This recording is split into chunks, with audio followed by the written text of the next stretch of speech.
আমাদের আজকের মজাদার রান্না করার রেসিপি এখানে তৈরি হয়ে যাচ্ছে। এখানে দেখতে পাচ্ছেন আমরা পেঁয়াজ আর আলু কুচি কুচি করে কেটে নিয়েছি, লবণ হলুদ দিয়ে দিয়েছি। এখন একটু মরিচের গুঁড়া দিয়ে নেব এবং আমাদের বিল থেকে সংগ্রহ করা ছোট মাছ আছে যেগুলো আপনাদের কিছুক্ষণ পরে দেখাচ্ছি। এখানে মরিচের গুঁড়া দিয়ে নিলাম। এগুলো কিন্তু চচ্চড়ি করার চেষ্টা হবে। গ্রামের ঐতিহ্যবাহী যে রান্না, সেই রান্নার স্বাদ কিন্তু এই খাবারটাতে চলে আসবে। এখন পরিমাণ মতো তেল দিয়ে নিলাম। এখন আমরা চচ্চড়িটা করার উদ্দেশ্যে সুন্দর করে মাখায় নেব। পেঁয়াজের পরিমাণ একটু বেশি দিয়েছি, কারণ ছোটো মাছে পেঁয়াজের পরিমাণ যদি একটু বেশি দেন তাহলে কিন্তু এটা বেশি সুস্বাদু হয়। যার কারণে কিন্তু আমরা একটু পেঁয়াজ বেশি দিয়ে সুন্দর করে মাখায় নিলাম।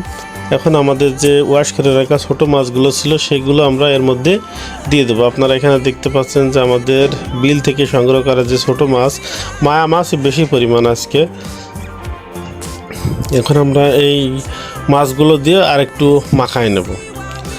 প্রথমে মাছগুলো দিয়ে ভালো করে মাখালাম না, কারণ মাছের কাঁটা হাতে লাগতে পারে, যার কারণে ওইগুলো মাখাই নিয়ে এখন মাছটা আলতোভাবে সুন্দর করে মাখাই দিলাম। এই রান্নাটা মূলত বেশি সময় লাগে না, কিন্তু এই প্রসেস করাটাই বেশি একটু ঝামেলার কাজ। আপনারা দেখতে পাচ্ছেন যে আমাদের প্রসেসের যে কাজ ছিল সেটা কিন্তু সম্পূর্ণ হয়ে গেছে। এখন আমরা পরিমাণ মতো পানি দিয়ে দেবো যাতে আলু এবং এই মাছটা সুন্দরভাবে সিদ্ধ হয়ে যায়।